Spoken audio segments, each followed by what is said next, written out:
Hello, everyone. Thanks a lot for logging in.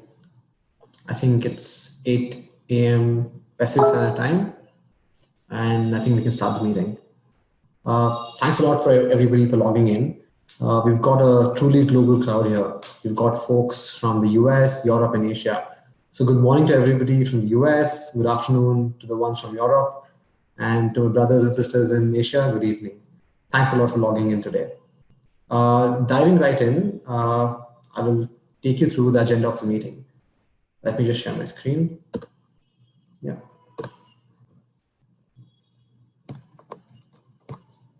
So this will be the overall agenda of the entire webinar today.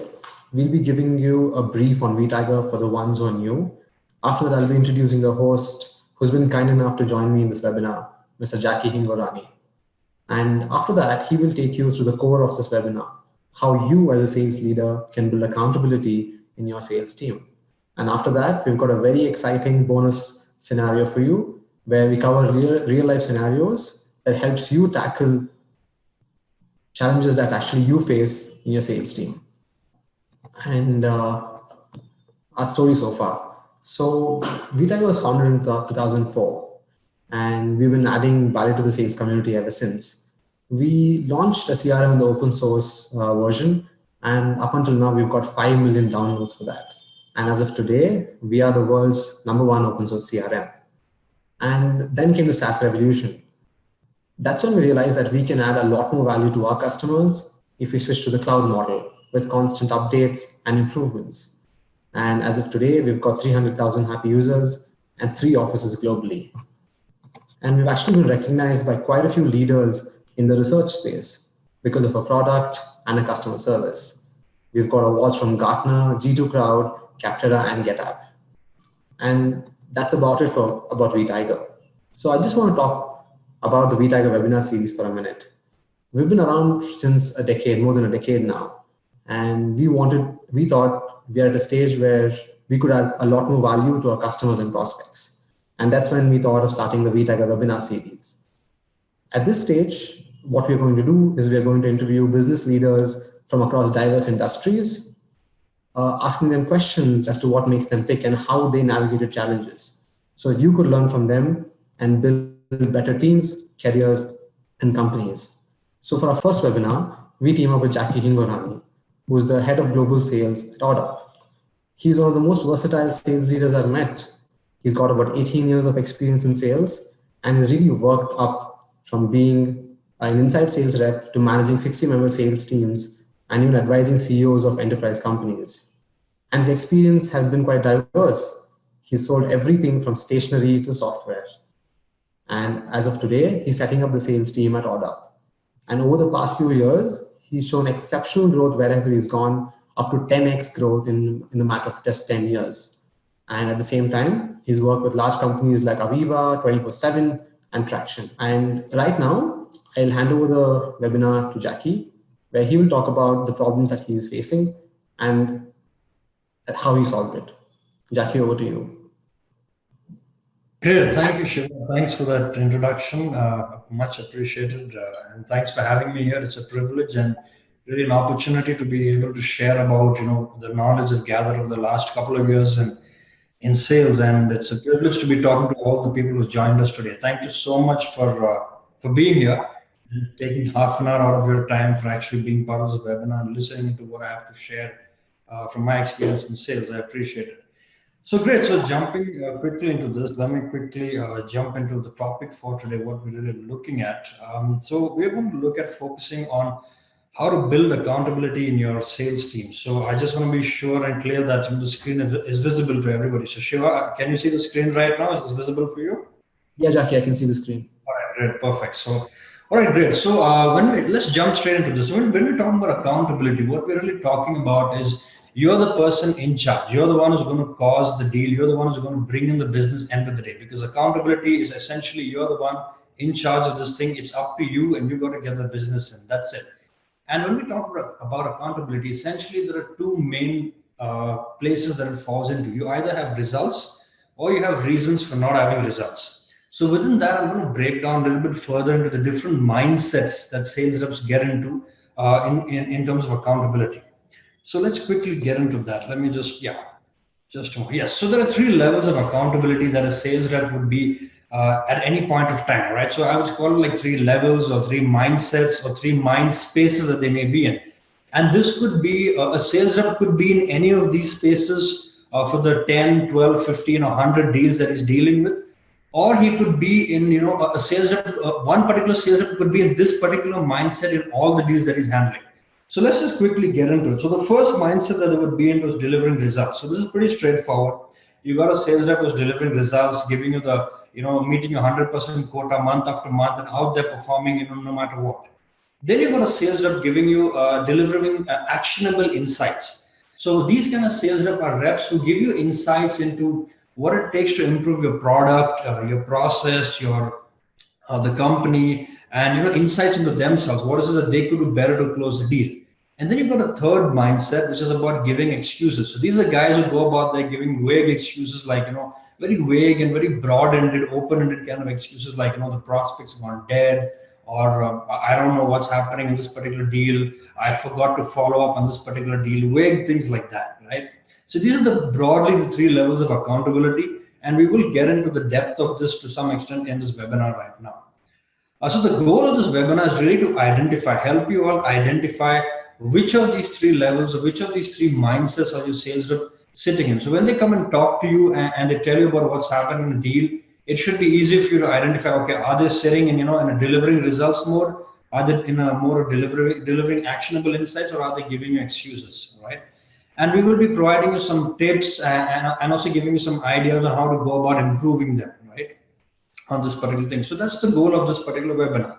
So how do you identify the level of accountability for your sales rep? So let's get into that, okay?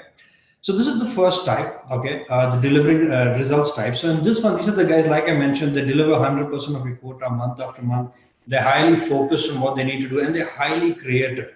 So they keep looking for new ways on how to go about closing their deals. They keep finding out new and new creative solutions. These are guys who are typically driven. They're out there. You just need to just check with them once in a while on what's really happening. So I won't really spend too much time on this. And then you've got the delivering actionable insights. So these are the guys who would come back and give you some kind of insights on, on the company, how it could improve on processes, on the product, or on themselves. So I think it'd be good to maybe share a couple of examples over here around this. So when we're talking about companies, so guys may come back and say, okay, the company has kind of low brand equity, things are not really working at well. We've looked at the reviews over here, in this particular place, the reviews that's been coming in are not really, useful or handy. So these are insights that you could work with and actually question them and ask them and really drive them towards getting results.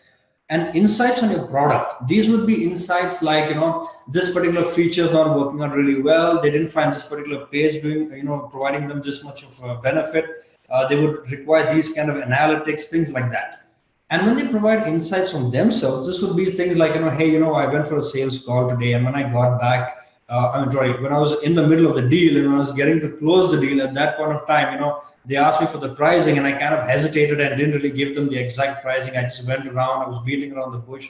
So things like that, So these are the kind of actionable insights that you will notice coming out over here, all right? And the third is the giving excuses more. So this is very open-ended and vague, right? And here you would notice that guys would come back, and like I mentioned earlier, the prospect's gone, he's just gone quiet, he's gone cold on me, or he's traveled, or the company is not interested in this particular, deal right now. They don't want to talk about, or you will find them pointing fingers, playing blame games. And you would notice that a trend in these kind of excuses would be that they're not actionable. You can't really take quick actions on them to work on this, to figure out, how is it that you want to, improve these particular guys. So these are pretty much typically the top that is there right now. So yeah, over to you, Shiva.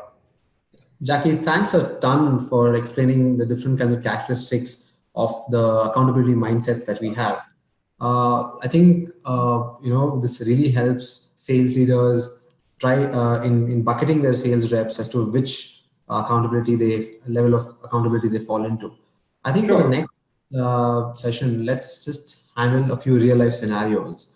And the overall reason for going into the real life scenarios is that, we've actually reached out to a lot of our customers, and we've spoken to the VP of sales at Vtiger as well to identify what are the top reasons sales reps around the world basically give to their sales managers. So let me just share my screen, and then we could I could ask you these questions, and it will be really helpful if you could categorize these reasons into different mindsets that you just spoke about, and the Sure. same speak about the different ways a sales leader should handle this. Sure, definitely. Give me 1 second.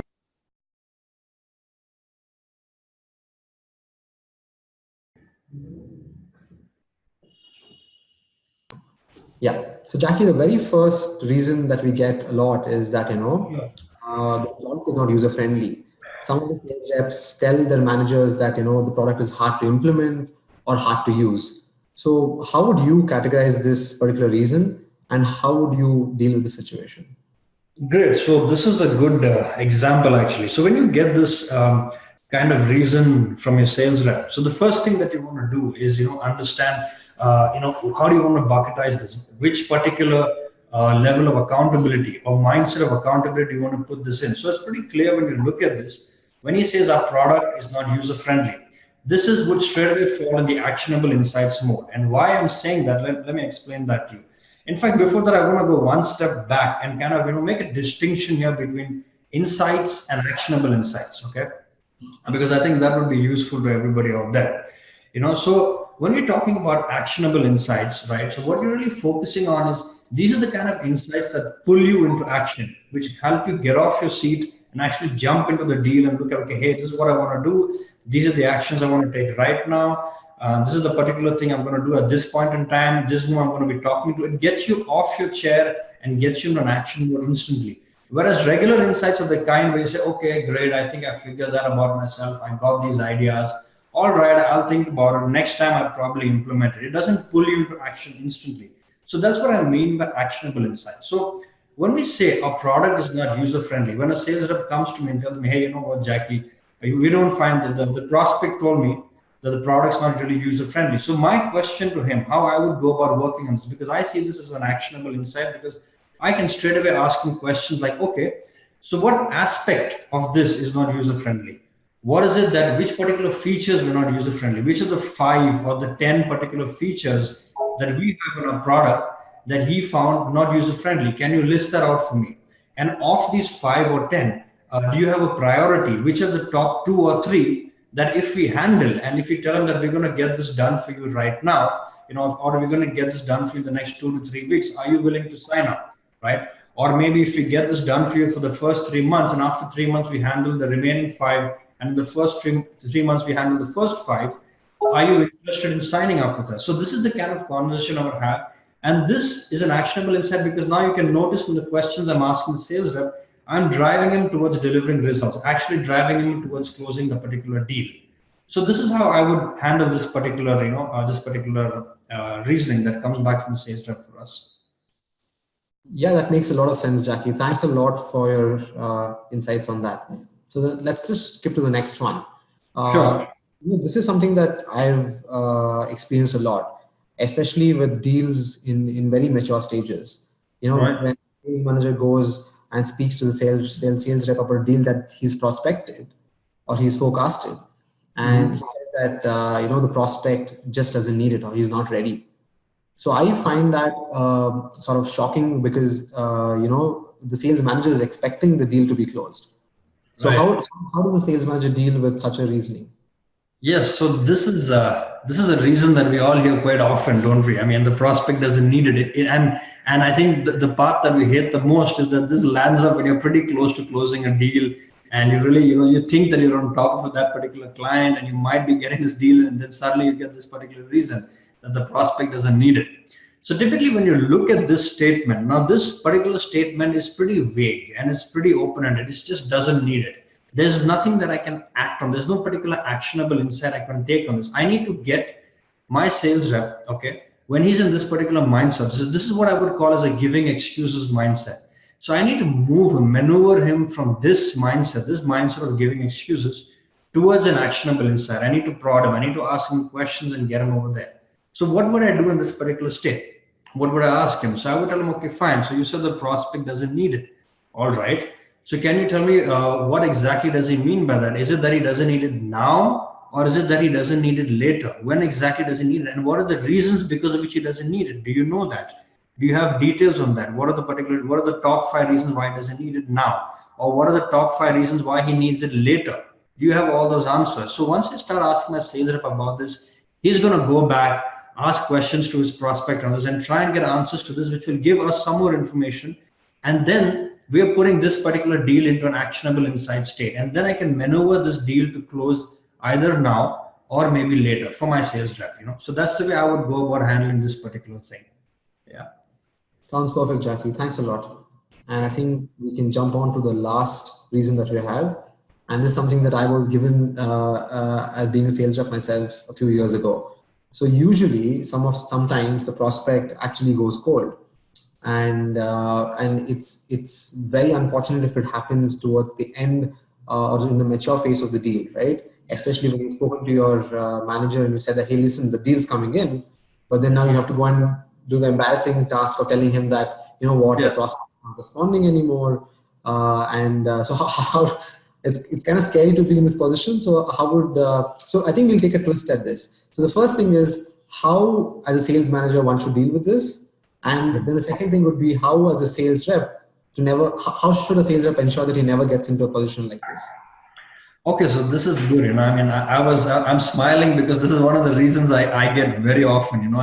And I think the worst part is when this happens just when you're on the finishing line of the deal and the prospect just goes quiet, and then your sales rep doesn't know what to do, he's helpless, and then you're like, oh God, what do you do? What do you go back and tell the management? So yes, this is one of the most common reasons because of which a deal doesn't close or the closure gets delayed, that we hear quite often from our sales rep. So how do I deal with this particular case? How is it that we can move this particular reason? So the first thing to do, again, like I shared earlier, is when your sales rep comes and tells you this, the first thing again I do is bucketize this, and which particular mindset is this particular reason falling into. So again, as you can see over here, there are no particular data or facts around this. So this would again fall under a giving excuses mode for me, right? So I would fall under giving excuses. And there's something I want to point out over here, which is quite critical, that when I say giving excuses, this is not something I'm trying to take away the negative connotations for this. In fact, my intention and my focus as a sales leader is to look at how to move this guy from giving excuses to delivering actionable insights to me, so that eventually I can help him or her to actually deliver results on this particular deal. So when we talk about this one, this is clearly a giving excuses mode. So when the prospect is not responding, the first thing that I would do is try and understand with my sales rep what could be the reasons because of which this prospect did not respond. Now, it could be reasons like, depending on the kind of business or services that you all are in out there, it could depend on things like probably he's not the decision maker, or maybe there's a team of decision makers, like is the case in large corporates, or probably he didn't see a need for it right now and he said, okay, let me postpone this later, or maybe there's a budgetary issue, or maybe there's a pricing concern, things like that, or maybe a competitor came in and provided the product or services that you're providing him or her at a much cheaper rate.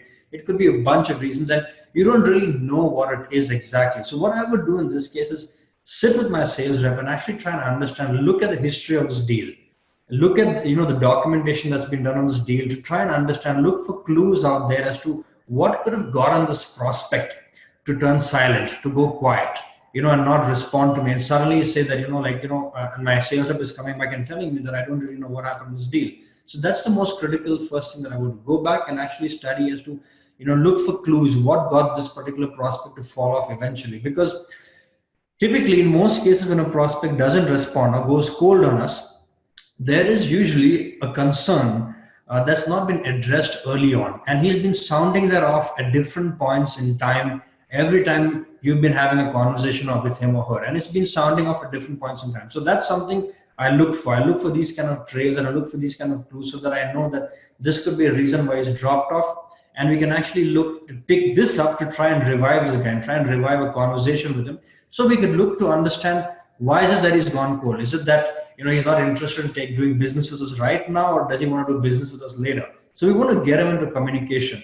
And the first step to get him into communication is to look for clues as to what could have led to this particular deal falling off. So that's what I would do in this case. Thanks a lot for that, Jackie. So I think we've covered most of the real life scenarios, and we're going into Q&A. So one of the questions that we have our viewers is that as a sales leader, when you're building a team from scratch, how do you ensure that you put things in? How do you end up putting a process that builds what can a Sure. sales do to set a goal of a culture of accountability when he actually builds a team from scratch? What are the different processes that he can set in place so that this goes on even when he's not actively involved in building accountability in the team? Got it. So your question, if I understood it right, is to look at, you want to understand what are the different processes or systems as a sales leader one needs to put into place to build a culture of accountability, right? That's a question that's come, right? Yes. All right, perfect. So one of the basic things, one of the main things that one needs to do as a sales leader is you got to ensure that you got your documentation in place, you've got your CRM in place, and you want to have a CRM in place that allows you to document what's happening in every particular deal. So one of the things I insist on a daily basis with my sales rep is on a daily basis for around half an hour to 45 minutes every day at end of day. I have them document whatever is happening on every deal. If there's activity, there's no activity, whatever is taking place, I have them document that on every particular deal on a daily basis. And I have them even classify them into different categories, like, maybe hot, warm, cold, the usual stuff out there that we all look at for sales deal. And I have them do this on a daily basis for all the sales deal. So this allows me to actually look at the start of the day, how many deals are in the hot stage, how many are warm, how many are cold, and then within that, I start having conversations with my sales rep to actually bucketize the conversations that they're having with me and actually put it under each of these spaces, whether it's giving excuses, delivering actionable insights, and delivering results. So that's the first thing I want to really do, having a proper CRM and documentation and capturing comments on a daily basis. Thanks a lot for that, Jackie. So in addition to that, I think one of our viewers also has a question as to what are the different key metrics that you track that sort of, what do you say, correlate with accountability. So I think revenue is one of the key metrics. In addition to revenue, are there any other leading metrics that will showcase that, if a sales rep is on his way to be an accountable sales rep or he's on his way to be not so accountable? Right. Very good. Good question. So some of the top metrics that I look at. So one of the things definitely is revenue. That's one of the top most things that we look at. The second metrics that I track on a daily basis is I look at, the decision making. I look at, is he talking to the decision maker of this particular firm, or is he talking to a team of decision makers? And if he's not talking to decision makers, is he talking to an influencer? And within the influencer, is the person he's talking to a high level influencer, a mid level influencer, or a bottom level influencer? That's the second metric that I track. The third metric that I track is I look at, is the guy responsive? Is he responsive? Is he in communication with you if not on a daily basis, at least twice a week or thrice a week? That's the third metric I track on every particular deal. The fourth metric I track is I look at, is there a movement in this particular deal? Is there a small progress on this deal on a daily basis? Are you moving from a mode of like, say, hey, this guy is quite interested in our product. He's thinking about it to a point where, okay, fine, he's quite interested right now. And then you're moving from an interested mode. Okay, I think he's highly interested right now. I've got him engaged on these particular points. And from highly interested, you eventually move him towards a mode where you're negotiating on that particular deal. And then you go towards booking and billing. And the fourth and the most critical metric also that I look for on a daily basis is, are you engaging your prospect? Now, when I'm talking about engaging the prospect, I'm not talking about following up to close the deal. You're not following up and chasing, hey, you know what, you said that you like what we're offering you, when you're going to sign up, when you're going to sign up, when you're going to sign up, constantly, following up with them to just see that when you're going to sign up to our services or product. I'm talking about engagement in the sense that, are you sharing something of value to your prospect on a daily basis, or at least if not daily basis, maybe twice a week. It really depends on the nature of your business. But here, what I really focus on with my sales rep is at least twice a week, you want to share something of value to him or her so that he can constantly say, okay, these guys are really interested in adding value to my business, and they're not in it for a sale. They're really in it because they want to partner with me. They want to work with me, and I really like working with these guys. So that's the fourth particular metric that I look at. So typically what I do is I call that as the engagement effort metric. And within the engagement effort metric, my understanding of being in sales for the last 18 years is in whatever product or services sale or product sales or an experiences sales, whatever sales you may be in, there are usually around 10 or 15 different ways that you could add value to your prospect. And I classify them as engagement efforts. So that I pick up two, and maybe on a weekly basis, send out two of these to just stay in touch with them. So yeah, so I think Jackie, thanks a lot for this. And before we go, I have one last question. So Sure. this is in relation to the third reason that we covered earlier. There are a lot of times when you're following up on a deal, especially in enterprise sales, that you need to engage the customer. But a lot of sales reps just follow up. So can you just give us a good differentiation between what is just following up with the customer and what is engaging the customer so that you nudge them closing the deal? Sure. In fact, I just did that, I think, when the line kind of broke, but I'm happy to re-emphasize that again for everybody to kind of, really get a differentiation between that. So following up would typically mean you're following up for business. You're following up to get a deal in, and you're doing it for yourself. You want to just get that business in, and you want to make sure that you're done with, you get your commission and the company makes some money, you make some money, and you're happy about that. But engagement is all about what value can you add for the customer. It's not about you. You're not in it for yourself. You're in it for the customer. You want to ensure that they get value.